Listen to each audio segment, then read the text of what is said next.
اللہ تعالیٰ نے ہمیں جو دین اور مذہب دیا جسے اسلام کہا جاتا ہے، اور اس مذہب کو ہم فالو کرتے ہیں، اس کی اتباع کرتے ہیں، یہ وہ مذہب ہے جو ہمیں دین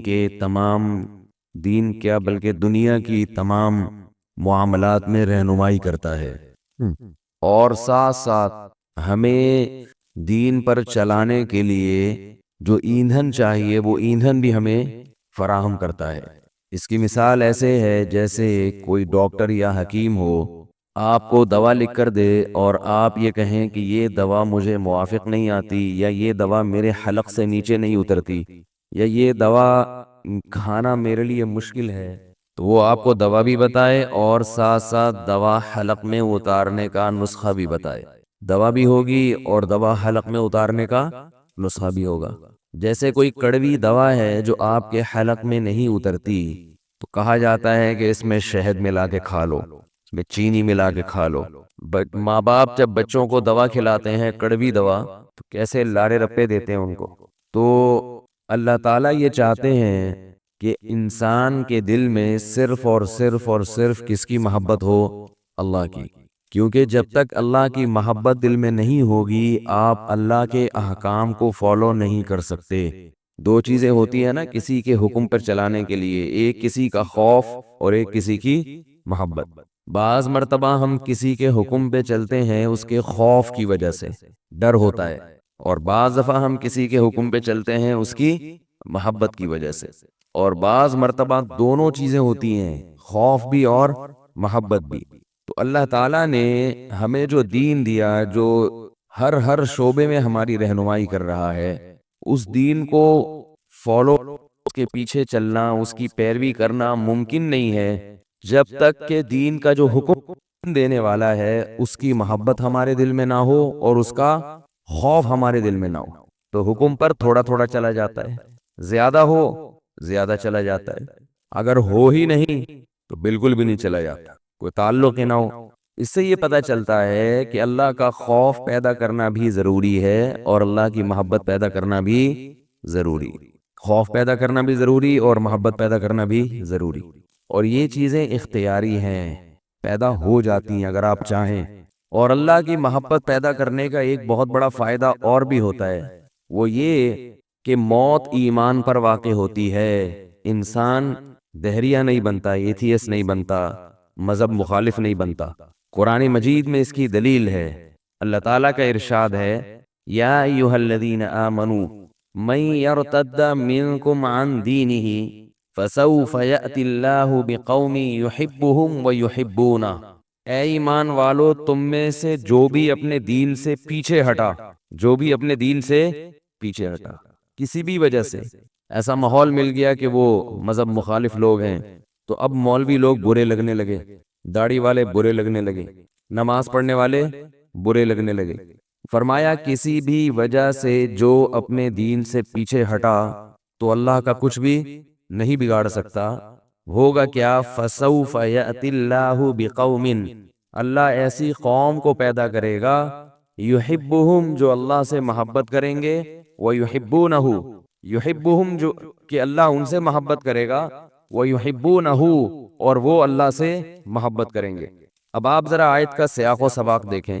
اللہ فرماتے ہیں کہ جو دین سے پیچھے ہٹا، باطل نظریات کی وجہ سے، گمراہی کی وجہ سے پیچھے ہٹ گیا، تو اللہ ایسے لوگوں کو پیدا کریں گے جو پیچھے نہیں ہٹیں گے۔ یوں ہونا چاہیے تھا نا بھئی، آج تو رمضان کا آخری جمعہ ہے نا، جمعۃ الوداع، تو آج تو میرا خیال ہے آپ کو سمجھانے کے لیے پولیس کی ضرورت نہیں ہے، بالکل ایسا ہی ہے نا، بغیر پولیس کے سمجھ جمعۃ الوداع کو بھی اگر سمجھ میں نہیں آ رہا، 1438 ہجری، 1438 ہجری کا جمعۃ الوداع ہے، تو آج انشاءاللہ بغیر پولیس کے بعد سمجھ میں آئے گی۔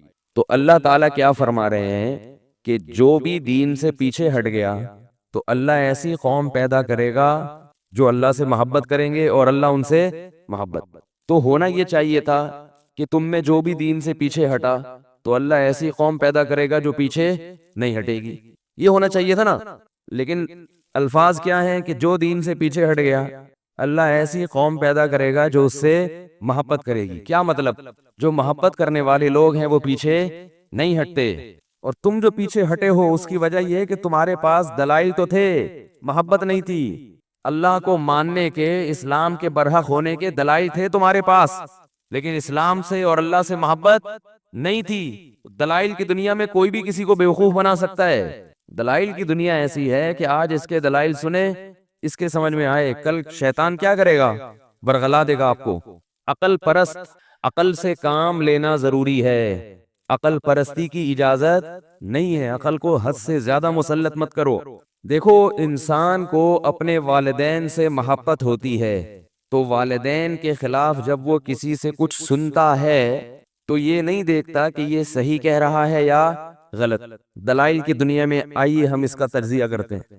کبھی ایسا ہوتا ہے آپ کو کسی نے کہا، آپ کے ابا کو گالی دی، اللہ نہ کرے، آپ کے ابا کو کہا وہ چور ہیں معاذ اللہ، یا وہ تو کرپٹ آدمی ہے، وہ تو یوں ہے اور وہ تو یوں ہے، تو اب آپ نے کہا بھائی دیکھتے ہیں، آئیے ہم ان دلائل کا تجزیہ کرتے ہیں۔ کبھی ایسا ہوا کہ آئیے ذرا چل کے بیٹھتے ہیں، آپ نے معاذ اللہ میرے ابا کو چور کہا، آپ نے میرے والد صاحب کو کرپٹ کہا، آپ نے کہا وہ ایک نمبر کے دو نمبر ہیں، ایک نمبر کے دو نمبر ہیں، دو نمبروں میں بھی دو قسمیں آ رہی ہیں نا، ایک نمبر کا دو نمبر، ایک دو نمبر کا دو نمبر، بالکل ایک نمبر کے دو نمبر ہیں۔ تو اس سارے القابات سے نوازا، اب آپ کہہ رہے ہیں کہ بھائی ہو سکتا ہے، تو آئیے ہوٹل میں بیٹھتے ہیں، چائے بھی پئیں گے اور اس پہ ڈیبیٹ کرتے ہیں کہ آپ جو کہہ رہے ہیں وہ صحیح ہے یا غلط۔ لیکن اگر محبت ہوگی، آپ گریبان پکڑ کے گھماؤ گے، بولو کہ تو کون ہوتا ہے بے؟ تو نے یہ جرت کیسے کی؟ تو نے یہ جرت کیسے کی؟ اب وہ دلائل کے انبار لگا رہے، آپ کہیں گے اگر چور بھی تھے تو یہ طریقہ ہوتا ہے بتانے کا، یہ طریقہ ہوتا ہے؟ تو بتاتا بھائی میرے والد صاحب نے غلط فہمی سے تمہاری گھڑی اٹھا کے، تو مسئلہ یہ ہے کہ ہم دلائل کی دنیا تو آج بہت ہے، وہ بھی ضروری ہے، اللہ نے دلائل بھی دی ہیں، لیکن دل محبت سے خالی ہیں۔ جب دل محبت سے خالی ہیں تو ایمان کھلوتا نہیں ہے۔ وہ میں نے بتایا تھا نا کل بیان میں، پکی روٹی کتاب ہے، ہمارے حضرت فرمایا کرتے تھے بچپن میں ایک کتاب پڑھائی جاتی تھی، اس کا نام تھا پکی روٹی، وہ پنجابی میں تھی، تو اس میں بچوں کو پڑھائی جاتی تھی۔ اس میں ایک سوال یہ تھا کہ جے کوئی پوچھے توڑا ایمان کھلوتا ہے کہ بیٹھا، تو اس نو دسو کہ بیٹھا ہے، کیونکہ اگر کھلوتا ہوا نا تو کہیں ٹر نہ ونجے۔ جو چیز بیٹھی بھی ہوتی ہے اس کو ٹرنا، اس کو چلانا مشکل ہے، کیونکہ اس کو پہلے کھڑا کریں گے پھر اس کو چلائیں گے، اور جو چیز کھڑی ہوئی ہے اس کو دھکا دو وہ خود بخود چلنا شروع ہو جائے گی۔ تو ایمان جے کوئی پوچھے، آپ لوگوں سے کوئی پوچھے کہ آپ کا ایمان کھلوتا ہے کہ بیٹھا، تو کیا جواب دینا ہے؟ بیٹھا ہے۔ کھلوتا ایمان جو ہے نا ٹر بھی سکتا ہے۔ تو اللہ کی محبت اگر دل میں ہوتی ہے، اللہ کی محبت اگر دل میں ہوتی ہے، اپنے دین اور مذہب سے لگاؤ ہوتا ہے، تو ایمان بیٹھ جاتا ہے، کوئی اس ایمان پر ڈاکہ نہیں ڈال سکتا۔ اور اگر محبت نہیں ہے تو جو بھی آئے گا، کبھی کوئی قادیانی لے جائے گا اپنے پاس، کبھی کوئی محمد صلی اللہ علیہ وسلم پر اعتراضات شروع کر دے گا تو ادھر چلے جاؤ گے، کبھی کوئی اللہ کے خلاف بولنا شروع کر دے گا تو اس کی طرف ہو جاؤ گے۔ پیدا کی ہے ان میں ایک مخلوق ہے نا، فرشتے، فرشتوں میں تو عقل ہے، شہوت نہیں ہے، خواہشات نہیں ہے۔ فرشتے اللہ سے محبت کرتے ہیں، ان کے پاس محبت نہ کرنے کا آپشن، وہ بٹن ہی نہیں ہے ان کے پاس، کیونکہ وہ اس لیے محبت کرتے ہیں کہ وہ اللہ کو پہچانتے ہیں، اللہ کو پہچانتے ہیں، اور اللہ کے خلاف چلنے میں ان کو کوئی فائدہ نہیں ہے۔ بھائی اللہ نے فرشتے سے کہا رکوع کرو تو وہ کر لے گا، کیونکہ اس کے رکوع کرنے سے نہ اس کی کمر میں درد ہو رہا ہے، سمجھ رہے ہو، نہ اس کے کاروبار کا نقصان ہو رہا ہے، بولے نا بھائی، نہ کاروبار کا نقصان ہو رہا ہے اس کے، نہ اس کے بیوی بچے کہہ رہے ہیں کہ تم مسجد میں جا کے بیٹھ گئے ہو، ہے بھائی؟ فرشتوں کے نہ بیوی نہ بچے نہ ساس نہ سسر نہ سالے، کوئی دھمکی کا خطرہ بھی نہیں ہے ان کو۔ کیا خیال ہے بھائی؟ کوئی یہ بھی نہیں کہ بچہ رو رہا ہو گھر میں، یہ بھی نہیں کہ بھوک لگ رہی ہو، نماز لمبی، اس لیے فرشتے کیا کرتے ہیں؟ اللہ کی عبادت، ان کے دل میں اللہ سے محبت ہے، ان کو عبادت میں مزہ آتا ہے۔ روزانہ 70,000 فرشتے بیت اللہ کا طواف کرتے ہیں، اور جس کا نمبر ایک دفعہ آیا دوبارہ قیامت تک نہیں آتا، اتنے پیدا کیے اللہ نے فرشتے۔ اطت السماء وحق لها ان تطا، حدیث میں آتا ہے کہ آسمان فرشتوں کے بوجھ سے چرچرا رہا ہے، اور اسے چرچرانا چاہیے، کیونکہ ایک بالش جگہ بھی آسمان پہ ایسی نہیں کہ جس میں فرشتے کا سر سجدے میں نہ ہو۔ تو وہ تو اللہ سے محبت کرتے ہیں، اور فرشتے ایمان والوں سے بھی محبت کرتے ہیں، یعنی جو بھی اللہ سے محبت کرے گا فرشتے اس سے بھی، اس کی وجہ ہے کہ آپ کو اپنے محبوب کے محبوب سے بھی محبت ہوتی ہے، محبوب کے دشمن سے دشمنی ہوتی ہے، محبوب کے دوست سے دوستی۔ تو قرآن میں اللہ نے فرمایا کہ فرشتے اور خاص طور پہ وہ مقرب فرشتے جو اللہ کے عرش کو اٹھائے ہوئے ہیں، کیسے اٹھائیں یہ اللہ ہی بہتر جانتا ہے، یہ چیزیں متشابہات میں سے ہیں۔ جو اللہ کے مقرب فرشتے ہیں وہ خاص طور پر ایمان اور اعمال صالحہ کرنے والوں کے لیے دعائیں مانگتے ہیں، دعائیں مانگتے ہیں، اللہ ان سے اگر کبھی کوتاہی ہو جائے تو ان کو معاف کر دینا، وقیہم السیئات، ان کو مصائب سے مصیبتوں سے بچانا۔ تو فرشتے جو تھے نا وہ تو کرتے ہیں محبت، اور جانور جو ہے، جانور ان میں عقل ہی نہیں اللہ کو پہچاننے کی، یہ اپنے ابا اماں کو نہیں پہچانتے تو اللہ کو کہاں سے پہچانیں گے؟ بلی اپنے بچے کو کتنا دودھ پلاتی ہے، فیڈ کراتی ہے، اسے بلوں سے بچاتی ہے، اس کے لیے گوشت کے ٹکڑے اٹھا اٹھا کے لاتی ہے، کہاں کہاں سے محلے والوں کی نظر سے بچاتے ہوئے لے کر آتی ہے، کھلاتی ہے، اور جب وہ بلی کے بچے ذرا بڑے ہوئے ٹاٹا کر کے ہمیشہ کے لیے چلے جاتے، تعلق ختم۔ تو اللہ کو کہاں پہچانیں گے بھائی؟ تو نہیں پہچانتے، ذکر کرتے ہیں اللہ کا، اللہ کی تسبیح کرتے ہیں جیسے کہ اللہ نے ان کو سکھائی ہے، لیکن ایسی معرفت، اتنی زیادہ گہری پہچان جو انسان کے دل میں ہوتی ہے وہ ان کے دل میں نہیں ہو سکتی۔ تو اللہ نے کہا میں ایسی مخلوق پیدا کروں گا کہ جو غور و فکر کر کے مجھ تک پہنچے، اور اسے مجھ تک پہنچنے کے لیے اس کے پاس رکاوٹیں ہوں۔ جیسے جب موٹر سائیکل کی ریسنگ ہوتی ہے نا، ریسنگ ہوتی ہے، ایک ریسنگ تو یہ، بلکہ جو اولمپکس میں بھاگتے ہیں، ایک بھاگنے کا طریقہ تو یہ کہ روڈ صاف ہے، آپ بھاگتے چلے جائیں، جو پہلے پہنچے گا وہ جیت جائے گا، کیا خیال ہے؟ اور ایک یہ ہوتی ہے درمیان میں رکاوٹیں ہوتی ہیں کہ چھلانگے مار مار کے جاؤ۔ بلکہ ایک اور ریسنگ ہے جو ابھی تک ایجاد نہیں ہوئی ہے لیکن وہ ہو سکتی ہے، کہ آپ بھاگ رہے ہیں اور آپ کے پیچھے کتے چھوڑے ہوئے ہیں، اس ریسنگ میں آپ نے جیتنا ہی جیتنا ہے، کیا خیال ہے؟ کیونکہ آپ یہاں بھاگنے پر کیا ہیں؟ مجبور، یہ ریسنگ میں آپ ہار ہی نہیں سکتے۔ تو انسان اللہ کی محبت میں دوڑ لگانے پر مجبور نہیں ہے، مجبور نہیں ہے کہ اس کے پیچھے کوئی مخلوق ہو جو بھاگ رہی ہو اور اس کو اللہ کے راہ پر لے جا رہی ہو، اور وہ جہاں وہ غلط کرے اس کو فوراً ٹھکائی لگ جاتی ہو، ایسا نہیں ہے۔ تو ہمیں حکم ہے کہ اللہ کی محبت، اللہ کو پہچانیں، اللہ کی معرفت دل میں حاصل کریں، لیکن ہمارے راہ میں رکاوٹیں بہت زیادہ ہیں۔ ہمارا نفس وہ ہمیں روکتا ہے، وہ ہمیں کہتا ہے چھوڑو، کیا کرنا ہے اللہ کو پہچان کر، کھانے پینے میں زندگی گزار دو، موج مستی میں زندگی گزار دو، کیا کرنا ہے اللہ کو پہچان؟ کس نے پیدا کیا؟ یہ بارشیں کون برساتا ہے؟ یہ سوکھا چارہ جانور کو کھلا کے دودھ کون نکالتا ہے؟ کیا رکھا اس بحث میں ہے بھائی؟ کیا رکھا اس بحث میں؟ مولوی لوگ کہتے ہیں نا یہ اللہ کھلا رہا ہے، اللہ تو کیا کریں، اللہ کھلا رہا ہے تو کیا کرنا ہے بھائی؟ یہ سوچ کے بھائی یہ جو خاندان تمہیں دیا یہ اللہ نے دیا، تو ٹائم ہی نہیں ہے ان چیزوں کے سوچنے کا۔ صبح آفس جانا ہے، وہاں باس کے تھوڑے سے مکھن لگانا ہے، اور جب وہ چلا جائے تو اس کی غیبت کرنی ہے، ٹھیک ہے نا؟ باس کی کیا کرنی ہے؟ غیبت کرنی ہے۔ جب وہ سامنے آئے تو اس کی تعریف کرنی ہے، جب وہ سامنے موجود نہ ہو تو سب نے مل کے اس کی غیبت کرنی ہے۔ غیبت بھی بتا دوں کیا کیا کرنی ہے؟ غیبت یہ کرنی ہے ابھی خامخواہ کے آرڈر چلاتا رہتا ہے، ابے وہ بندہ کل کا آیا ہوا ہے، اس کو ترقی دے دی، ہم یہاں 10 سال سے گھاس کھا رہے ہیں، یہاں پہ ہماری ابھی تک تنخواہ اتنی کی اتنی ہے۔ یہ سب باتیں ہوتی ہیں دفتروں میں اور ہر جگہ یہ ہوتی ہیں۔ تو پھر شام کو واپس آنا ہے، اگر بہت شریف ہیں تو گھر آنا ہے، شریف نہیں ہے کہیں اور جانا ہے، وہاں سے گھومتے ہوئے واپس آ کے جھوٹ بولنا ہے، ٹھیک ہے نا؟ تو یہی روٹین چل رہی ہے۔ تو اس میں کون کھلا رہا ہے، کون پلا رہا ہے، کس نے پیدا کیا، یہ کیا فضول چیزیں مولویوں نے، اس سے ہوتا کیا ہے؟ اگر ہمیں یہ نہ پتا چلے کہ دودھ ہمیں کون پلاتا ہے، سوکھا چارہ جانور کو کھلا کے اس کے تھنوں سے چکنا گاڑا دودھ کون نکالتا ہے، یہ کام کس نے کیا، تو یہ کیا، تو کیا اگر یہ ہمیں نہ پتا چلے تو دودھ نہیں ملے گا؟ دودھ تو پھر بھی مل جائے گا نا بھائی۔ دودھ کا تعلق اس سے ہے ہی نہیں کہ اس کا پیدا کرنے والا کون ہے، دودھ کا تعلق اس سے ہے کہ دودھ کی دکان کھلی ہے یا بند ہے۔ اگر دودھ کی دکان کھلی ہوئی ہے تو آپ کو یہ پتا ہو کہ دودھ ہمیں اللہ پلاتا ہے، یا یہ پتا نہ ہو، دودھ آپ کو ملے گا۔ اور اگر دودھ کی دکان بند ہے تو آپ کو دودھ نہیں ملے گا، چاہے دودھ پیدا کرنے والے کے سامنے سجدہ کر کر کے، اس کا شکر ادا کر کر کے رو رو کے ادموئے ہو جاؤ، مگر دودھ کی دکان بند ہے تو دودھ بولو نا بھائی نہیں ملے۔ اس لیے لوگ کہتے ہیں زیادہ ضروری یہ بحث ہے کہ دودھ سستا ہے یا مہنگا، دکان کھلی ہے کہ بند ہے، یہ بحث زیادہ امپورٹنٹ ہے بجائے اس کے کہ دودھ کس نے پیدا کیا اور دودھ کس نے بنایا۔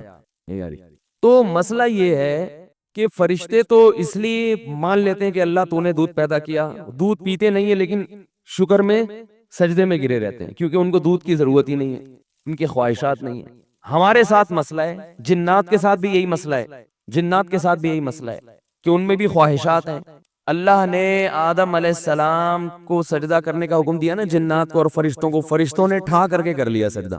اڑی کس نے کی ہے؟ شیطان نے اڑی کی. اس نے بولا یہ کیا بات ہے یار، یہ ایسا ہی ہے جیسے جونیئر کو سینئر بنا دیا جائے تو جو سینئر ہے وہ کیا کر دیتے ہیں؟ استعفیٰ دے دیتے ہیں. آرمی میں ایسا ہوتا ہے نا کہ جب کسی جونیئر آفیسر کو ایک دم چیف آف آرمی اسٹاف بنا دیا جائے تو اس سے اوپر کے جتنے آفیسر ہوتے ہیں وہ کیا کرتے ہیں؟ فوراً ریزائن دے دیتے ہیں. اس لیے کہ بھائی جو ہم سے جونیئر تھا ہم اس کو سلوٹ کیسے کریں؟ اب انسان کی عزت نفس مجروح ہوتی ہے. تو آرمی میں تو یہ ٹھیک ہے، لیکن جب آرڈر دینے والا اللہ ہو تو پھر اس کو حکم کو ٹھکرانے میں یہ بھی تو سوچنا چاہیے کہ کس کی توہین ہے؟ خدا کی ہے. تو پہلے آپ ہیں یا پہلے گاڈ ہے؟ پہلے اللہ ہے. تو اللہ تعالیٰ نے حکم دیا آدم علیہ السلام کے بارے میں جنات کو، فرشتوں کو سجدہ کرو، تو سجدے سے انکار کس نے کیا؟ جنات، شیطان نے، وہ بھی جن تھا. اور اس انکار کی جو ریزن تھی اس کی حضرت حکیم محمد اختر صاحب رحمہ اللہ تعالی، بڑے اللہ والے بزرگ، ان کی زبان پہ اللہ نے بہت معرفت جاری کی تھی، بہت حکمت کے موتی ان کی زبان سے جھڑا کرتے تھے. انہوں نے بڑی دلچسپ بات لکھی ہے. فرمایا کہ شیطان نے اس لیے سجدہ نہیں کیا کہ شیطان کے پاس 3 عین تھے، چوتھا عین نہیں تھا. شیطان کے اندر جو ہے نا 3 قسم کے عین تھے. نمبر 1 عابد تھا، عابد والا عین تھا. اس میں عابد کے شروع میں عین آتا ہے نا، عبادت گزار بہت تھا، بہت عبادت کیا کرتا تھا. دوسرا عارف تھا، عارف اللہ کو پہچانتا بھی تھا، اللہ کی معرفت بھی تھی اس کے دل میں. معرفت اس لیے تھی کہ وہ جانتا تھا کہ اللہ کا غضب اس کی حکمت پہ غالب نہیں آتا. غضب کی حالت میں اللہ سے دعا مانگی کہ مجھے قیامت تک کی عمر دے دے، اور اللہ نے اس کو عمر دے دی ہے. تو اللہ کو پہچانتا بھی تھا. اور تیسرا تھا عالم، علم بھی تھا. یہی تو چیزیں ہوتی ہیں، علم بھی ہو، عبادت بھی ہو، اللہ کی معرفت بھی ہو، تو اور کیا چاہیے؟ کامل ہو جاتا ہے نا انسان اس سے. بھائی آپ کے پاس نالج بھی بہت ہو، علم، آپ اللہ کو پہچانتے بھی ہوں، اس کی معرفت ہو آپ کے دل میں، اور آپ عبادت گزار بھی ہو، تو اب رہ کیا گیا؟ ایک چیز رہ گئی تھی، ایک چیز رہ گئی تھی. تینوں چیزیں تھیں مگر پھر بھی مرتد ہو گیا. پھر بھی کیا ہو گیا؟ مرتد. وہ تیسری چیز تھی عاشق کا عشق، عین کا عشق کا جو عین ہے وہ اس کے اندر، بولو نا یار، نہیں تھا. محبت نہیں تھی، عشق نہیں تھا اللہ سے. علم، عبادت، سب کچھ. تو جب اللہ نے حکم دیا تو اپنے علم کی بنیاد پر اللہ پر اشکالات شروع کر دیے کہ اے اللہ کیوں یہ جو تو مجھے آرڈر دے رہا ہے کہ میں آدم کو سجدہ کروں، اس کی ریزن پتہ چل سکتی ہے؟ جیسے لوگ مفتیوں سے مسئلہ پوچھتے ہیں کہ یہ مسئلہ جائز ہے یا ناجائز، تو ایکچولی مفتی صاحب ذرا کچھ ریزن پتہ چل جائے گی، اس کی لاجک پتہ چل جائے گی. سود کیوں حرام ہے؟ شراب کی اگر 2-4 گھونٹ پی لیے تو کیا ہو گیا؟ اس بہک تھوڑی رہے ہیں ہم، کوئی پی کے بہکتے تھوڑی ہیں، تھوڑا سا ریلیکس ہو جاتے ہیں. تو یہ چیزیں ہوتی ہیں نا. تو لاجک سمجھ میں نہ آئے تو کہتے ہیں یار اللہ نے یہ اس قسم کے احکام دے دیے جو ہماری سمجھ میں نہیں آتے.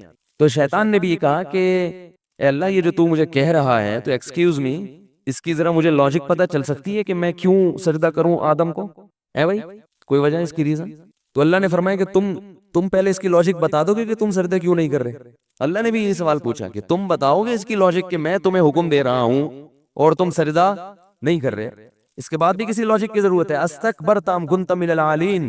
اللہ نے کہا 2 باتوں میں سے ایک بات ہو سکتی ہے، یا تو تم اپنے آپ کو بڑا سمجھتے ہو یا بڑا بننے کی کوشش کر رہے ہو. بعض دفعہ ایک آدمی اپنے آپ کو بہت فنٹر سمجھتا ہے، وہ اپنے باپ کے آرڈر کو نہیں مانتا کہ میں 18ویں گریڈ کا آفیسر ہوں اور میرے ابا دیہاتی ہیں تو میں اب وہی ابا کی ہر بات مانوں. ایسا نہیں ہوتا. تو یہ اس کی علامت ہے کہ اپنے آپ کو ابا سے بڑا سمجھتا ہے. اور بعض دفعہ ایسے ہوتا ہے سمجھتا تو یہی ہے کہ ابا ہی یہ سب کچھ ہوتے ہیں، گھر میں ابا کی موجودگی میں کسی دوسرے کی نہیں چلنی چاہیے، لیکن باپ بننے کی ناجائز کوشش کر رہا ہوتا ہے. ابا ہیں تو آپ ہی، لیکن آج سے کون ہے؟ آج سے میں ابا ہوں. یہی شو کرنے کی کوشش کر رہا ہوتا ہے نا کہ اب کس کی گھر میں چلے گی؟ بھائی ابھی روزہ، ابھی بہت ٹائم ہے، تھوڑا سا آپ لوگ جواب دیں، کچھ ہاں ہوں کریں. تو اس اللہ نے شیطان سے کہا کہ بڑے ہو یا بڑے بننے کی کوشش کر رہے ہو. تو یاد رکھو شیطان نے کیا کہا؟ انا خیر منہ، میں اس سے بہتر ہوں. کیا مطلب؟ میں بڑا بننے کی کوشش نہیں ہم پہ بتائی ہے. کلا انا خلقناہم مما یعلمون. اللہ فرماتے ہیں انسان ہم جانتے ہیں ہم نے تجھے کس چیز سے پیدا کیا، تو تیرا جو مادہ ہے جس سے تو بنا ہے اس کے لحاظ سے تیری کوئی فضیلت نہیں ہے. اب فضیلت صرف اور صرف کس بیس پر ہے؟ کہ تو گناہوں کی خواہش ہونے کے باوجود قربانی دیتا ہے اور اللہ کے دین کو فالو کرتا ہے. شیطان اس قربانی میں ناکام ہو گیا اور تو اس قربانی میں کامیاب ہوگا. اگر ہوگا تو ہے تیری فضیلت، نہیں ہے تو جانوروں سے بھی بدتر ہے. پھر انسان میں 3 مقام ہے ہی نہیں، یا تو فرشتوں سے افضل ہے یا پھر جانوروں سے بدتر ہے. تو شیطان میں جو ٹیکنیکل فالٹ تھا وہ کیا تھا؟ اس کے دل میں اللہ کی محبت، بولو بھائی، نہیں تھی. محبت نہ ہونے کی وجہ سے لاجک کے پیچھے لگ گیا. جب محبت ہوتی ہے تو اگر شیطان کے دل میں اللہ کی محبت ہوتی تو اللہ جب اسے آرڈر کرتے وہ فوراً کھل جاتا زمین. کہتے ہیں محبوب کا حکم ہے بھائی، لاجک کیا، لاجک کیا. دنیا میں اس کی مثالیں ملتی ہیں. کسی سے محبت ہو جائے، اچھا یہ بات یاد رکھو کہ اس سے اللہ کی محبت پہچاننے کے بہت بڑا کرائیٹیریا بھی ہے.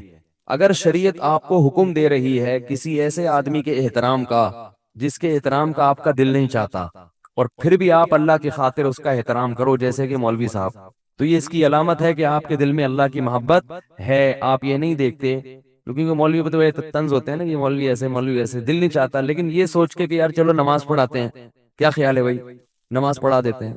ویسے اپنے باس کے احترام کا تو سب کا دل چاہتا ہے کہ پیسے ملتے ہیں نا. مولوی تھے تو پیسے، اور بیچارہ جس کا جو زیادہ اچھے طریقے سے عید کے دن گلے ملتا ہے مولوی صاحب سے، اس کو نظر رکھ لیتے ہیں، بیٹا اگلی دفعہ چندہ یہ جو پنکھا خراب ہے اس سے لگوانا، یہ بہت اچھے طریقے سے مل رہا ہے مجھ سے، ٹھیک ہے نا. تو اس لیے لوگ ڈرتے ہیں کہ چپک نہ جائے کہیں اور زکات نہ مانگ لیں، فطرہ نہ مانگ لیں اپنے مدرسے کے لیے، مسجد کے لیے، تو یہ وہ ڈرتے رہتے ہیں لوگ. تو جس کا احترام کا دل نہیں چاہتا، اسی طرح گھر میں والدین ہیں، بعض لوگوں کی والدین سے بنتی نہیں ہے، والدین کے احترام کا دل نہیں چاہتا ان کا، لیکن جب اللہ نے آرڈر دے دیا تو پھر کس کو خوش کرنے کے لیے وہ کرتے ہیں یہ کام؟ بھائی اللہ خوش ہو رہا ہے تو بس اب ہم بھی خوش ہوں. دیکھو اس کی مثال ہے حدیث میں، رسول اللہ صلی اللہ علیہ وسلم عرب کے بڑے بڑے سرداروں کو بیٹھ کر تبلیغ فرما رہے تھے. عرب کے بڑے بڑے سرداروں میں تبلیغ کا کام کر رہے تھے، اور وہ ایسے سردار تھے جو پکڑائی میں آتے نہیں تھے، بڑی مشکل سے بیٹھتے تھے، اور وہ اگر مسلمان ہو جاتے تو انقلاب آ جاتا. آپ صلی اللہ علیہ وسلم ان کو دعوت دے رہے ہیں. عبداللہ ابن ام مکتوم رضی اللہ تعالی عنہ غریب اور نابینا صحابی، غریب بھی ہیں اور نابینا بھی، وہ بھاگتے ہوئے آئے اور نبی صلی اللہ علیہ وسلم کی مجلس میں داخل ہو گئے اور آپ صلی اللہ علیہ وسلم سے مسئلہ پوچھنے لگے. آپ صلی اللہ علیہ وسلم غضبناک ہوئے، آپ کے چہرے انور سرخ ہو گیا غصے سے، اس لیے کہ بھئی یہ تو اپنے ہیں، کسی اور وقت پوچھ سکتے تھے، میں تو ابھی ان لوگوں سے بات کر رہا ہوں. تو آپ صلی اللہ علیہ وسلم کو ان صحابی کا یہ عمل ناگوار گزرا اور آپ نے غضبناک ہو کر نفرت سے اپنے چہرے کو ان صحابی کی طرف سے پھیر لیا دوسری طرف. نبی صلی اللہ علیہ وسلم کا غصہ ایسے نہیں ہوتا تھا جیسے ہمارا ہوتا ہے، گالیاں دینا شروع کر دیں، گریبان پکڑنا شروع کر دیں، ابے تو آیا کیوں یہاں پہ، ابے یہ نہیں ہوتا تھا. آپ صلی اللہ علیہ وسلم کا غصہ آپ کے چہرے سے جھلکتا تھا، اور بہت زیادہ جب نفرت کا اظہار فرماتے تو اپنے چہرے کو پھیر لیتے. بہت زیادہ جب نفرت کا اظہار فرماتے تو کیا کرتے؟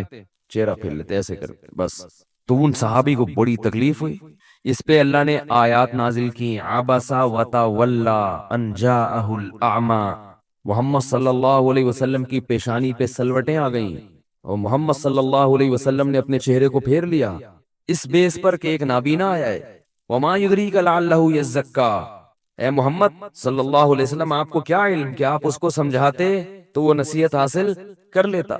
اما من استغنا، وہ لوگ قوم کے سردار جن کو آپ سمجھا کے تھک گئے ہیں اور ان کی بات سمجھ میں نہیں آ رہی اور وہ سمجھنا چاہتے ہی نہیں ہیں. اما من استغنا فانت لہ تصدی، ان کی ہدایت کے آپ پیاسے ہیں جو سمجھنا چاہتے ہی نہیں ہیں. واما من جاءک یسعی، اور جو دوڑتا ہوا طلب لے کر آ رہا ہے، وہو یخشی، اور وہ اللہ سے ڈرتا بھی ہے، فانت عنہ تلہی، آپ اس کے معاملے کو سنجیدہ نہیں لے رہے. کتنی بڑی ڈانٹ ہے یہ، کتنی بڑی ڈانٹ ہے. اور محمد صلی اللہ علیہ وسلم کے دل پہ کیا گزری ہوگی. لیکن حدیث میں آتا ہے، حدیث میں آتا ہے، اب دیکھو ہمارا معاملہ اگر ہوتا، ہم کہیں بیٹھے ہوئے ہوتے، بڑے بڑے آفیسر ہمارے سامنے بیٹھے ہوئے ہوتے، ایک غریب مسکین آتا ہمارے پاس، غریب مسکین آتا، ہم اس سے نفرت کا اظہار کرتے، یار میں ایسی اہم میٹنگ میں بیٹھا ہوا ہوں، تمہیں بھی آنا تھا، اور ہم اس سے نفرت سے منہ پھیر لیتے، اور ہمارے ابا کی طرف سے یا باس کی طرف سے ہمیں ڈانٹ پڑ جاتی، ڈانٹ پڑتی ٹھیک ٹھاک طریقے سے، تو ہمیں آئندہ کے لیے اس غریب سے ہمیشہ کے لیے نفرت ہو جاتی کہ اس کی وجہ سے ہوا یہ سب کچھ. کیا خیال ہے؟ ملتے اس سے کہ بھئی آئندہ اس کا خیال کرنا ہے کیونکہ باس نے کہا ہے، باس کا آدمی ہے، باس کا بھتیجا ہے، باس کا ماموں ہے، آئندہ اس سے ذرا اچھی طریقے سے ملنا ہے. دل تو نہیں چاہ رہا لیکن آرڈر کہاں سے آیا ہے؟ اوپر سے آیا ہے، مل لو اب. لیکن دل میں کیا ہوتی؟ نفرت کہ ابھی ایک تو آیا غلط ٹائم پہ، اوپر سے اس کی وجہ سے مجھے اوپر سے ڈانٹ پڑی. تو آئندہ اس سے تمیز سے ملتے، بولنے میں کیا جا رہا ہے بھائی، آئندہ ملتے بولتے یہ ہے جس نے مجھے سب کے سامنے کیا کروائی، ڈانٹ پڑوائی. کہتے نا یہ اس لیے کہتے کہ ہمیں باس سے محبت نہیں ہوتی، نہیں ہوتی. ہم تو آرڈر پہ چل رہے ہیں نا، اس کے احکامات پہ چل رہے ہیں. بھائی باس نے بولا ہے کہ میرے ماموں آ رہے ہیں، اپنی میٹنگ چھوڑ کر وہ غریب ماموں سے ملو، وہ ابھی کھیتوں کی کٹائی کر کے، صحیح ہے نا، کٹائی کر کے آ رہے ہیں، ان سے مل لو. اب آپ پہ شاق تو گزرے گا کہ اتنی اہم میٹنگ تھی مگر باس کا آرڈر ہے، مل لیتے ہیں. باس نے ڈانٹ بھی لگائی آپ کو کہ کیوں نہیں ملے اس سے. تو آئندہ ملو گے تو اس سے، لیکن دل دل میں صلواتیں بھی سناؤ گے. ملو گے اس لیے کہ باس کا آرڈر ہے، باس کا خوف ہے، اور صلواتیں اس لیے سناؤ گے کہ اس نے آپ کو ڈانٹ پڑوائی تھی. کیونکہ آپ کو باس سے محبت تھوڑی ہے. تو آپ باس سے کس کو محبت ہوتی ہے بھائی، اور ہونی بھی نہیں چاہیے، ہونی چاہیے تھوڑی تھوڑی، کیونکہ وہ آپ سے محبت کرتا ہے اس لیے کہ آپ کام کر کے دے رہے ہیں. اور وہ جو بونس دے رہا ہے نا عید کا، وہ زکاتیں نکال رہا ہے اپنی. وہ جو بونس دے رہا ہے نا وہ بھی کیا کر رہا ہے، وہ بھی زکاتیں نکال رہا ہے. اللہ معاف فرمائے. بہت سے اچھے بھی ہوتے ہیں، امپلائیز پہ خرچ بھی کرتے ہیں، ان کو سخاوت کا مظاہرہ بھی کرتے ہیں، تو ان سے محبت کرو. اور جو کھینچ کے رکھ رہا ہے نا آپ کو، کھینچ کے رکھو اس کو. استغنا کے ساتھ رہنا سیکھو، استغنا کے ساتھ. یہ مکھن اور چاپلوسیاں اللہ کو پسند نہیں ہیں، اللہ کو یہ چیزیں پسند نہیں ہیں. بولو بھائی ہم یہاں کام کرتے ہیں، تنخواہ لیں گے، نکلو بدلی گلی سے. اگر وہ اچھا سلوک کر رہا ہے تو ٹھیک ہے، پھر آپ بھی گریبیاں لگاؤ.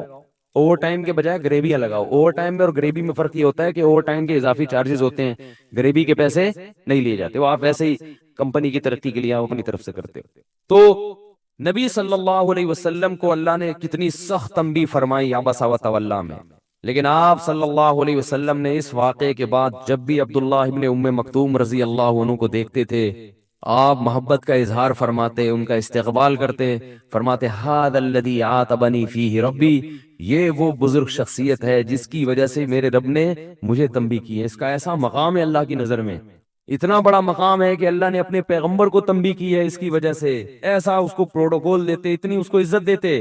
یہ اس کی علامت ہے کہ آپ صلی اللہ علیہ وسلم کے دل میں اللہ سے محبت. تو آپ یہ دیکھ رہے ہیں کہ اللہ کو جس سے محبت ہے مجھے اس کو محبت دینی پڑے گی. اوپر اوپر سے عزت دینا کافی بولو نا بھائی نہیں ہے. تو محبت پیدا ہو جائے نا اللہ کی، بہت سارے مسائل خود بخود حل ہو جائیں گے. پھر جب یہ کہا جاتا ہے نا بوڑھے باپ کا احترام کرو، بوڑھی ماں کا احترام کرو، اور آپ کہہ رہے ہیں میں 18ویں گریڈ کا، میں 20ویں گریڈ کا، مجھے انگلش آتی ہے، میرے ابا کو تو اردو بھی نہیں آتی صحیح طریقے سے. کیونکہ جب پڑھ لکھ لیتے ہیں نا زیادہ، اکبر الہ آبادی نے کہا تھا نا ہم ایسی سب کتابیں قابل ضبطی سمجھتے ہیں جنہیں پڑھ کر کے بچے باپ کو خبتی سمجھتے ہیں. جب انگریز نیا نیا آیا نا تو بچوں نے انگلش پڑھنا شروع کر دی، ابا کو آتی نہیں تھی، تو بچے کہتے تھے ابا ہمارے کیا ہیں، جاہل ہیں، ان کو تو آتا ہی کچھ. تو ابا کو خبتی یعنی پاگل سمجھنا شروع کر دیا. مدرسوں میں پڑھتے تھے تو ابا کا اور احترام سیکھ کے آتے تھے. جب انگریز نے یونیورسٹیاں کالجز بنائی تو علم تو آیا مگر تمیز اور ادب ختم. کیونکہ ان کے ہاں نہیں ہے تو ہمارے ہاں کہاں سے آئے گی یہ چیز، ان کے ہاں نہیں ہے. تمیز بھی گیا اور ادب بھی. تو بھائی اللہ نے آپ کو جس کے احترام کا حکم دے دیا، اگر آپ کے دل میں اللہ کی محبت ہوگی تو آپ دل سے اس سے محبت کرو گے. بوڑھے والدین کو بوجھ نہیں سمجھو گے، آپ بوڑھے والدین کو بوجھ نہیں سمجھیں گے. بولیں گے بھائی یہ میری جنت ہے، میرے اللہ نے کہا ہے کہ ان کا مقام مجھ سے زیادہ ہے. اور جن رشتوں کے جوڑنے کا اللہ نے حکم دیا آپ ان کو اللہ کا حکم سمجھ کے جوڑو گے. آج رشتے کیوں ٹوٹ رہے ہیں؟ رشتے داروں کو دوستوں جیسا سمجھنا شروع کر دیا ہے. دوستوں سے دوستی کیوں ہوتی ہے؟ اس لیے کہ وہ آپ کے کام آتے ہیں اور آپ ان کے کام. وہ آپ سے گپ شپ کر کے آپ کا دل بہلاتے ہیں اور آپ ان سے گپ شپ کر کے ان کا دل بہلاتے ہیں. اس بیس پر رشتہ قائم ہوا تھا نا. اگر وہ آپ کے کام نہ آئے تو آپ اس کے کام آنا چھوڑ دیتے ہو. اگر وہ آپ کو ٹائم نہیں دے، گپ شپ کے لیے ٹائم نہیں دے، تو آپ بھی اس کو ٹائم دینا چھوڑ دیتے ہیں. ٹھیک ہے بھائی، جو رشتہ قائم ہوا تھا اس کی بیس ہی یہی تھی، تو جب بیس ختم تو رشتہ بھی ختم. بالکل ٹھیک ہے، کوئی اشکال کی بات نہیں. آپ کا اپنی کمپنی میں اپنے باس سے تعلق ہوا، اس تعلق کی بیس کیا تھی کہ بھائی آپ اس کی خدمت کریں گے، اس کا کام کر کے دیں گے تو یہ آپ کو تنخواہ دے گا. ٹھیک ہے نا, اور وہ آپ سے تمیز سے بات کیوں کرتا ہے کہ آپ اس کی کمپنی کے ملازم ہیں اور آپ اس کی کمپنی کی ترقی کا ذریعہ بن رہے ہیں. جب تک یہ ہوگا رشتہ رہے گا, جب یہ نہیں تو رشتہ ختم. ٹھیک ہے, کوئی اشکال کی بات نہیں. کمپنی گئی, کمپنی بند ہو گئی, تو کوئی باس کے ساتھ گھر جاتا ہے کہ اب آپ کے گھر آیا کروں گا میں, کمپنی تو رہی نہیں ہے, اب آپ ایک کمرہ میرے لیے, وہ کہیں کیوں بھائی جب کمپنی نہیں رہی تو کیوں ہے. تو یہ بہت بڑا دماغ میں ہمارے وسوسہ گھس گیا ہے کہ رشتہ داروں کا تعلق بھی جب ہوگا کہ جب وہ ہمارے ساتھ اچھا سلوک کریں.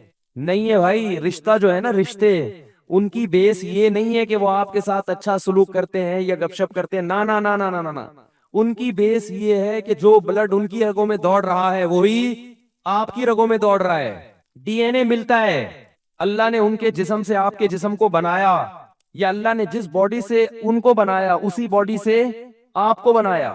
ماں باپ سے رشتہ کیا ہے کہ انہوں نے جنا ہے, اور بھائی بہنوں کا رشتہ کیا ہے کہ جس نے آپ کے بھائی یا بہن کو جنا, جس ذات نے, اسی نے آپ کو بھی جنا ہے. ایک ہی پیٹ میں, ایک ہی بطن میں دونوں کی تعمیر ہوئی ہے, ایک ہی چھاتی سے دونوں نے دودھ پیا ہے. یہ رشتہ قیامت تک ختم, بول لو نا یار جملہ تو مکمل, یہ ختم نہیں ہو سکتا. جب یہ ختم نہیں ہو سکتا, کیوں نہیں ہو سکتا؟ کیونکہ رشتے کی جو بیس تھی وہ بیس ختم. ڈی این اے چینج ہو سکتا ہے, ڈی این اے چینج ہو سکتا ہے. آپ جا کے اپنا ڈی این اے چینج کروا کے, اب آپ کے پہلے ابا ڈی این اے سے آ رہے تھے غفار بھائی, اب ڈی این اے آپ نے چینج کروا لیا تو اب ستار بھائی آ رہے ہیں, ایسا ہو سکتا ہے بھائی؟ ایسا انجیکشن لگوایا کہ ابا ہی چینج ہو گئے. اور یہ نادرہ میں تو ہوتا ہے, ٹھیک ہے نا, حقیقت میں نہیں ہو سکتا. وہ ایک آدمی نادرہ میں گیا نا, کہہ رہے یار میرے ڈاکومنٹس چینج کر دو ذرا, یار ڈاکومنٹ چینج کر دو. تو وہ یار یہ بچے میرے 6 آ گئے ہیں, یہ ایسا نہ ہو فیملی پلاننگ والے, تو ان کو 3 کر دو, 3 کسی اور کے کھاتے میں ڈال دو. تو اب وہ نادرہ والا پوچھ رہا ہے ابا وہی رہنے دوں ہے بھائی, ابا جو ہے ابا وہی ہے یا کوئی اور, یعنی یار ابا تو وہی رہنے دوں. تو وہ بچپن میں ایک آتا تھا 50-50, اب نہیں دیکھتے, وہ پرانی بات ہے. تو اس میں وہ ایک دکھایا کہ آفس جو شناختی کارڈ کا ہے نا, اس میں ایک خاتون آئی اور کہنے لگی کہ وہ اس وقت تو نادرہ نہیں تھا, جو بھی آفس تھا وہ نادرہ سے ہی اس کو تعبیر کرتے ہیں. نادرہ والوں کے پاس آئی اور کہنے لگی کہ یہ دیکھیں آپ نے کیا کیا ہے کہ میں بیوہ نہیں ہوں اور آپ نے مجھے شناختی کارڈ میں بیوہ لکھ دیا ہے, جو میرے ڈاکومنٹس ہے اس میں کیا لکھ دیا, بیوہ. تو پلیز اس کو آپ کریکٹ کر لیں, اس کی کریکشن کریں, یہ میں بیوہ نہیں ہوں. تو اس نے کہا کیا دلیل ہے میں تم بیوہ نہیں ہوں؟ اس نے کہا دیکھیں میرے شوہر کھڑے ہوئے میرے ساتھ, یہ میرے ساتھ میرے شوہر کھڑے ہوئے ہیں, میں بیوہ نہیں ہوں. تو اس نادرہ والے نے کہا کہ تو کیا آپ یہ چاہتی ہیں کہ کاغذات صحیح ہو جائیں, یعنی اس میں جو لکھا ہوا ہے وہ جھوٹ نہ رہے, وہ صحیح ہو جائیں, کریکشن. ہاں, تو دیکھیں محترمہ مسئلہ یہ ہے کہ اب جب کاغذات میں ہم تبدیلی کریں گے نا تو وہ بڑا ٹائم لگے گا. آسان طریقہ یہ, بندوق اٹھائی اور اس کے شوہر کو اٹھا کر کے گولی مار دی, وہ مر گیا. اس نے کہا یہ کیا کیا؟ انہوں نے کہا دیکھو اب صحیح ہو گئے نا, جو ڈاکومنٹس تھے وہ کیا ہو گئے, صحیح ہو گئے, بیوہ ہو گئی, اب جائیں شاباش. یہ آسان ہے, اب ورنہ وہ تبدیلی کرنا آسان تھوڑی ہے, سارے اس وقت کمپیوٹر بھی نہیں تھا. تو اس طرح بھی سنا ہے واللہ عالم کہ جو ہے ابا چینج ہو جاتے ہیں, اور اس طرح بھی بہت کچھ ہو جاتا ہے. تو میں یہ عرض کر رہا تھا کہ دوستی کا رشتہ یا اور جتنے بھی رشتے ہیں, تو ان کی جب تک بیس رہے گی تو رہے گی, جب بیس ختم تو رشتہ ختم. رشتہ داری کا جو رشتہ ہے اس کی جو بیس ہے وہ کبھی بھی ختم نہیں ہو سکتی. تبھی حدیث میں آتا ہے کہ رشتہ داروں میں جو تم سے ٹوٹے اس سے بھی جڑنے کی کوشش کرو, اس سے بھی جڑو, اس سے بھی بنا کے رکھنے کی کوشش کرو. کتنا بڑا حکم دیا اللہ نے. اب لوگ کہتے ہیں کہ یار یہ ہماری سمجھ میں نہیں آتا یار, وہ میرا بھائی تو تمیز سے بات ہی نہیں کرتا ہے میرے سے, اور علماء کہتے ہیں ذرا بنا کے رکھو یار, یہ کیا ہے, وہ تو میرا تمیز سے بات ہی نہیں کرتا, میری انسلٹ ہے, میں اگر اس سے اور بڑا بھائی چھوٹے بھائی کے بارے میں کہتا ہے یار یہ تو احترام کرتا نہیں ہے, میں اس سے کیوں بات کروں بھائی, آدمی تمیز کا نہیں ہے, میں اس کو کیوں محبت دوں بھائی, اس میں میری بے عزتی ہے, میں بڑا ہوں اور یہ کیا ہے, چھوٹا ہے. تو شیطان نے یہی نہیں کہا تھا, اللہ نے جب شیطان کو کہا آدم کو سجدہ کرو, شیطان نے کیا کہا تھا, میری انسلٹ ہے. انگلش نہیں آتی تھی شیطان کو, انگلش نہیں آتی تھی, لیکن باتیں ساری وہی کرتا تھا جو آج پبلک انگلش میں کر رہی ہے, باتیں ساری وہی ہوتی تھی. اس نے کہا میری انسلٹ ہے, انسلٹ, ایکچولی میں یہ انسلٹ برداشت نہیں کر سکتا, میں اس قسم کا آدمی نہیں ہوں. تو یہی ہو رہا ہے کہ نہیں ہو رہا؟ اللہ کہہ رہے ہیں بھائی بڑے بھائی سے کہ تو چھوٹے کو منا لے کسی طریقے سے, سال ہو گیا, 2 سال ہو گئے, بات چیت بند ہے آپس میں, اس کی وراثت دے دو اس کو. اکثر بڑا چھوٹے کی وراثت کھاتا ہے, سارے نہیں, عموماً کھا جاتے ہیں. اللہ کہہ رہے ہیں اس کا جو کاروبار میں حصہ بنتا ہے وہ دو نا اس کو. یہ کہ عید بقرعید پہ اس کو پان گٹکے کے پیسے دے کے ڈرخا رہے ہو, بس اسے بولے یار جیب خرچی مجھ سے, بڑے پتہ کیسے چھوٹے کی وراثت کھاتا ہے, وہ اس طرح سے کھا جائے گا کیوں کہے گا یار میں ہے نا میرا کاروبار ہے نا میں چلا رہا ہوں نا, تمہیں بتاؤ شادی کرنی ہے تو پیسے دوں گا, اور کوئی اسکول کے تعلیم کے پیسے چاہیے تو میں ہوں نا یار, پیسے حصہ کیوں مانگ رہے ہو. کل ایک صاحب آئے میرے پاس, کہنے لگے کہ وراثت ہے اور کئی سالوں سے تقسیم نہیں ہوئی, والدہ تقسیم نہیں کرنے دے رہی, والدہ تقسیم نہیں کرنے دے رہی, والدہ کہہ رہی ہیں بد دعائیں دے رہی ہیں اگر تم نے تقسیم کی, اور کہہ رہے میرے 2-3 چھوٹے بھائی ایسے ہیں جو منہ سے کہہ تو نہیں رہے ہیں کہ وراثت چاہیے, لیکن چاہ رہے ہیں, بول نہیں رہے. تو گھر میں کیا چل رہی ہے, کافی چپکلش چل رہی ہے. تو میں نے کہا وہ اگر منہ سے نہ بھی کہیں تو آپ ان کو ان کا حصہ دو. کہہ رہے والدہ بد دعائیں دیں گی. میں نے کہا دینے دو, والدہ کا اللہ نے 8واں حصہ رکھا ہے اس لیے کہ تاکہ والدہ 8 میں سے زیادہ کا مطالبہ بولو نا بھائی نہیں کرے. والدین کی بہت بڑی عظمت ہے, لیکن ان لمٹ حقوق کسی کے بھی نہیں ہے اسلام میں بھائی, لامحدود حقوق کسی کے بھی نہیں ہے. ہر ایک کے حقوق کا کوئی دائرہ اللہ نے, والدین کے بہت حقوق ہیں مگر اس کی بھی کوئی دیوار ہے, اس کی بھی کوئی حدود ہے, اس سے آگے نہیں.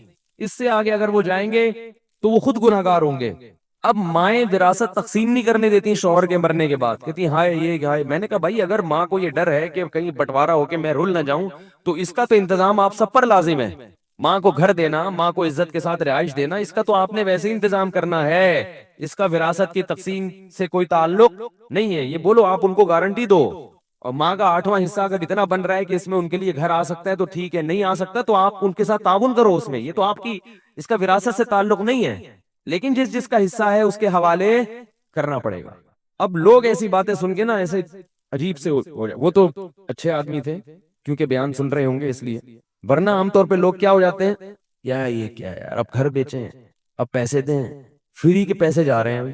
آپ 1 کروڑ روپے بہن کے استعمال کاروبار آپ کا چل رہا ہے اور آپ کو کوئی کہہ رہا ہے کہ یہ 1 کروڑ یہ فلاں بہن کو دے دو, 1 کروڑ فلاں کو دے دو, قیامت گرے گی نا سر کے اوپر.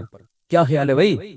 آپ بولو کہ یہ مولوی صاحب ٹھیک نہیں ہے, یہ گھروں میں لڑائی اور فسادات پیدا کروا رہے ہیں, یہ الزامات لگتے ہیں ہمارے اوپر.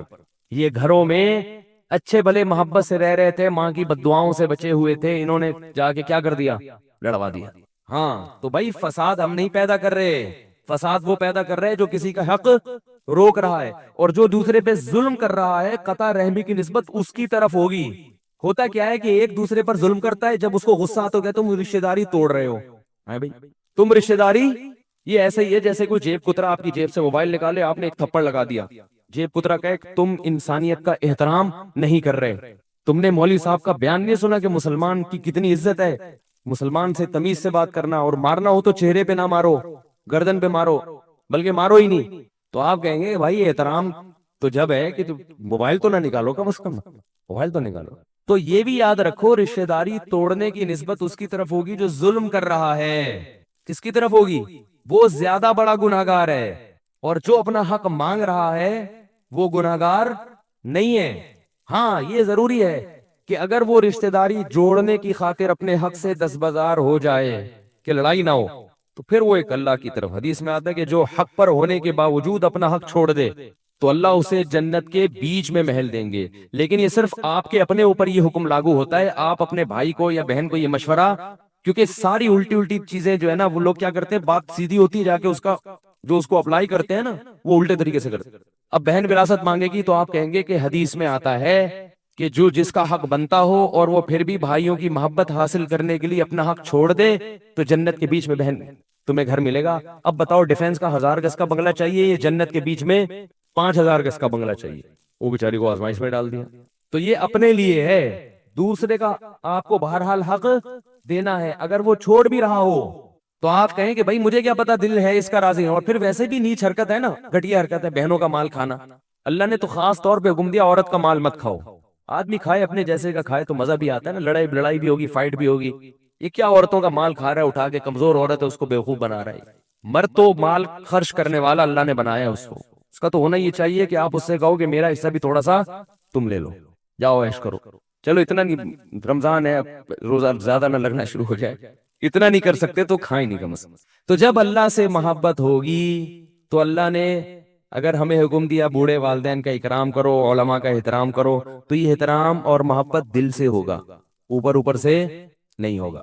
اور اگر اللہ سے محبت نہیں ہے تو رشتہ داری کے حقوق بھی ادا نہیں ہوں گے. رشتہ داروں میں یاد رکھو جو سگے بہن بھائی ہیں وہ سب سے پہلے ہیں، اور پھر اس کے بعد ابا کے رشتہ دار اور اماں کے، ابا کا بھائی ابا کی بہن، اماں کا بھائی اماں کی بہن. یہ بہت قریبی رشتے ہیں جن کے جوڑنے کا اللہ نے حکم دیا ہے، بہت قریبی رشتے. اس لیے کہہ رہا ہوں کہ آج دور دور کے یہاں تو زیادہ پروٹوکول رہ رہا ہے، جو اپنے قریبی ہیں ان کو زیادہ پروٹوکول نہیں دیا جا رہا.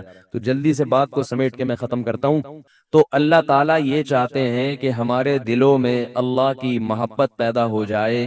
جب محبت پیدا ہوگی تو نماز پڑھنا بھی آسان، روزے رکھنا بھی آسان، سود سے بچنا بھی آسان، اللہ کے حقوق ادا کرنا بھی آسان، اور اللہ کی مخلوق کے حقوق ادا کرنا بھی آسان.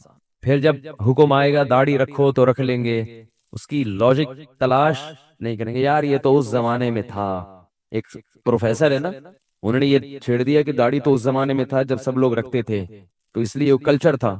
تو بھائی اس زمانے میں تو مونچھیں بھی سب لوگ رکھتے تھے، تو نبی نے یہ کیوں کہا کہ مونچھیں گھٹاؤ اور داڑھی بڑھاؤ؟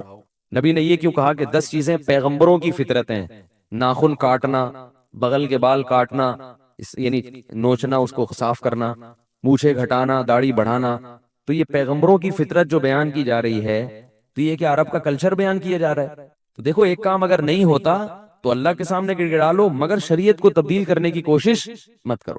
میرا مقصد کسی بغیر داڑھی والے کی توہین نہیں ہے، میں ہر ایک کو اپنے سے افضل سمجھتا ہوں، کیونکہ صرف داڑھی نہیں ہے اسلام میں، اور بہت ساری چیزیں ہیں، بہت ساری چیزیں اور ہیں. تو وہ ساری چیزوں پر انسان اترے گا تو بخشش ہوگی. تو صرف ایک داڑھی سے تو کام نہیں بنے گا نا. اس لیے میرا مقصد ہرگز توہین نہیں ہے، لیکن اتنی بات ضرور ہے کہ یہ اللہ کا بہت اہم حکم ہے. تو بھائی اس رمضان میں ہمت کر کے اپنے چہرے کو اپنے حبیب صلی اللہ علیہ وسلم کے چہرے کے مطابق بنا لیں. بس کیا خیال ہو جائے؟ وہ نقصان کیا ہوگا وہ بتا دیتا ہوں. بھاگ جائے گی اگر منگنی ہوئی بھی ہے، اگر ہو چکی ہے شادی تو لڑے گی.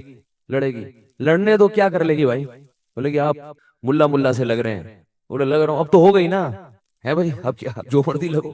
داڑھی میں اللہ نے روب رکھا ہے، دہشت رکھی ہے. اور اگر ایک بھاگ جائے گی، کوئی منگیتر ہے، تو دنیا میں عورتیں کم ہیں جو اللہ کی نہیں ہو سکتی، وہ آپ کی بھی. دیکھو شوہر کے حقوق ادا کرنا اس وقت تک ممکن نہیں ہے جب تک عورت کے دل میں اللہ کا خوف نہ ہو. خدا کی قسم اٹھا کے بول رہا ہوں، عورت کے حقوق، شوہر کے حقوق عورت ادا کر ہی نہیں سکتی جب تک اس کے دل میں اللہ کا خوف. کیونکہ اللہ کا شوہر کے حقوق ادا کرنے کا کس نے حکم دیا ہے؟ اللہ نے. اللہ نے عورت کو کہا ہے کہ جب تک تیرا شوہر راضی نہیں تو جنت میں نہیں جا سکتی. تو جو اللہ کی رضا کی فکر کرے گی وہ کرے گی نا، جو اللہ کی رضا کی فکر نہیں کرے گی وہ آپ کو خون چوس لے گی پورا آپ کا. جب تک آپ کھلاؤ گے اس کو، آپ کی بلے بلے واہ واہ. جس دن آپ بے روزگار ہو گئے، بوریا بستر گول کر کے باپ کے گھر جا کے بیٹھے. میں دیکھتا ہوں لوگوں کو روتا ہوا، 6 بچے ہو گئے، بیوی چھوڑ کے بھاگ گئی ہے کیونکہ بے روزگار ہو گئے. تو وہ بیس کس پر تھی؟ اس کی پیسوں پر تھی. تو جب تک پیسے ملیں گے تو ٹھیک رہے گی، جب پیسے نہیں ملیں گے تو. اور اگر بیس اس پر ہو کہ اللہ کا حکم ہے تو پیسے ملیں گے تو بھی خوش رہے گی، پیسے نہیں ملیں گے تو کیا کرے گی؟ صبر. اسی طرح مرد کا بھی معاملہ ایسا ہی ہے. اللہ کا خوف ہوگا تو گھر والوں کے حقوق ادا کرے گا، خوف نہیں ہوگا تو حقوق ادا نہیں کرے گا. اگر جتنے کر رہا ہے تو سالوں کے ڈر سے کر رہا ہے، وہ سسرال کے ڈر سے کر رہا ہے، وہ اس کو پتا ہے چھوڑ دیا تو سالے نہیں چھوڑیں گے. اسی وجہ سے کہتا ہوں کہ جو لوگ دیندار نہیں ہیں وہ اپنی بیٹیاں اگر کہیں دینا بھی چاہتے ہیں تو پھر وہ ایسے نہیں. ہاں وہ اگر اپنی بیٹیاں دینا بھی چاہتے ہیں تو اپنے سے کمتر میں دیں، تاکہ جس کو دھمکا سکیں وہ. صحیح ہے نا؟ دھمکا سکیں. ایک صاحب نے شادی کی، وہ لڑکی کے 90 سے تعلقات تھے. یہاں میرے پاس پتہ نہیں کیا کیا طبقہ آتا ہے، کیا کیا ہر طرح کے لوگ آتے ہیں. لوگ کہتے ہیں آپ کے نالج کہاں سے آتی ہے؟ نالج میرے پاس خود بخود چل کے آتی ہے. تو وہ صاحب بیٹھے ہوئے اٹھنے اپنی بیوی کے مظالم بیان کرنا شروع کیے، یا یہ کرتی ہے میرے ساتھ، یہ کرتی ہے اور یوں. تو میں نے کہا بھائی طلاق دے دو، اتنا تو یہ تو ناقابل برداشت ہے. کہہ رہے وہ اس کے بھائی 90 میں اٹھتے بیٹھتے ہیں. کہاں اٹھتے بیٹھتے ہیں؟ میں نے کہا بس. پھر مجھے اپنے حضرت کا ایک مقولہ یاد آیا، ضرب الحبیبی زبیب، محبوب کی مار کشمش کی طرح میٹھی ہوتی ہے. میں نے کہا مار کھاؤ اور کشمش کے مزے لو. ٹھیک ہے نا؟ مار بھی کھاؤ اور کشمش کے مزے لو. تو محبت پیدا کر لو، اتنی محبت کے مار میں بھی مزہ آنا شروع ہو جائے. تو خلاصہ کیا نکلا بھائی؟ دیکھو اللہ کی محبت پیدا کر لی تو معاملہ کیا ہو جائے گا. اب ایک اہم بات، مسواک 1 مرتبہ کریں یا 3 مرتبہ؟ وضو کے دوران مسواک 3 مرتبہ دانتوں پر پھیریں گے یا 1 مرتبہ زوجہ منصور کرک سے وضو کے دوران نہ ایک مرتبہ نہ 3 مرتبہ، بس دانتوں کو مسواک سے صاف کریں گے، جتنی بار میں صاف ہو جائیں تو بس ہو گئے۔ تو نبی صلی اللہ علیہ وسلم سے طولاً و عرضاً منقول ہے مسواک کو دانتوں پہ رگڑنا، تو مسواک دانتوں پہ رگڑیں، جب آپ کو اطمینان ہو جائے کہ بھئی دانت صاف ہو گئے تو کلی کر لیں، بس اتنا کافی ہے۔ کیا اذان کے دوران نماز پڑھ سکتے ہیں؟ اذان ہو رہی ہو تو نماز پڑھ سکتے ہیں، یہ کچھ دیر ٹھہر کر نماز پڑھنی چاہیے۔ مریم نواز پڑھ سکتے ہیں نماز، لیکن افضل یہی ہے کہ اذان سن لیں، اطمینان سے اذان سن کے اس کا جواب دیں، پھر اذان کی دعا پڑھیں، اس کے بعد نماز پڑھیں۔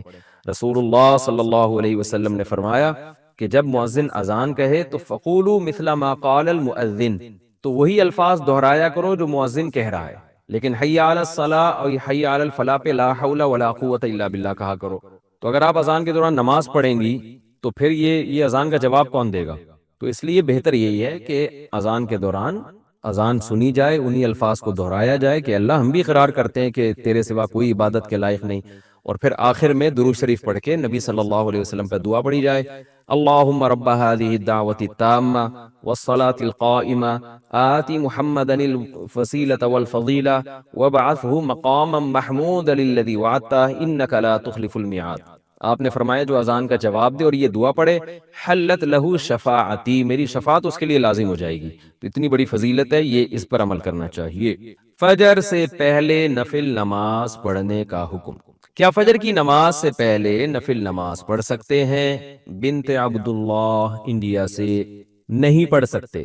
نبی صلی اللہ علیہ وسلم جب تہجد کا وقت ختم ہوتا تھا تو آپ سے پوری زندگی فجر کی صرف 2 سنتیں ثابت ہیں۔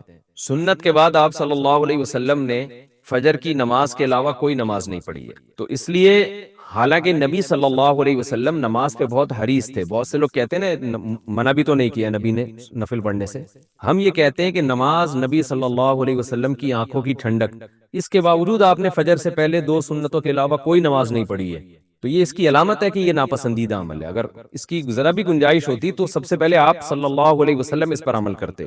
تو اس لیے فجر سے پہلے 2 سنتیں پڑھنا، صرف 2 سنتیں پڑھی جائیں گی، اس کے علاوہ کوئی اور نفل پڑھنا جائز نہیں ہے۔ البتہ فجر کی فرض نماز سے پہلے بھی اور بعد میں بھی آپ قضائے عمری پڑھ سکتے ہیں، یا کوئی فرض نماز قضا ہو گئی ہو یا وتر قضا ہو گئے ہو یا وتر رہ گئے ہو تو وہ پڑھے جا سکتے ہیں۔ پڑھنا، میں نمازوں کی اذان کا انتظار نہیں کرتی بلکہ کیلنڈر پر نماز شروع ہونے کا وقت دیکھ کر نماز پڑھ لیتی ہوں، کیا میرا یہ طرز عمل ٹھیک ہے یا اذان کا انتظار کرنا چاہیے؟ مسز فردوس انڈیا سے۔ جی آپ نماز پڑھ لیں، کیلنڈر پہ دیکھ کے نماز ہو جائے گی، اذان کا انتظار خواتین کے لیے ضروری نہیں ہے۔ البتہ فجر کی جو صبح صادق کا جو نقشہ ہے نا، اس میں اختلاف ہے، بہت سے علماء تو کہتے ہیں یہی جو فجر جو ہے یہ صبح صادق 18 ڈگری پر ہوتی ہے، اور انڈیا پاکستان میں نقشے اسی حساب سے چھپے ہوئے ہیں، لیکن حضرت مفتی رشید احمد صاحب اور بہت سارے ماہر فلکیات کی رائے یہ ہے کہ 15 ڈگری پہ ہوتی ہے۔ تو انڈیا، پاکستان، بنگلہ دیش، برما میں وہ 15 ڈگری جو فجر ہے وہ موجودہ نقشوں کے کم سے کم 15 سے 20 منٹ کے بعد شروع ہوتی ہے۔ تو آپ فجر میں یہ احتیاط کر لیں کہ جو فجر میں صبح صادق کا ٹائم لکھا ہوا ہے اس سے 20 منٹ کے بعد آپ فجر پڑھ لیں، باقی نمازوں میں جیسے ہی وقت داخل ہو آپ پڑھ لیں، کوئی حرج نہیں ہے۔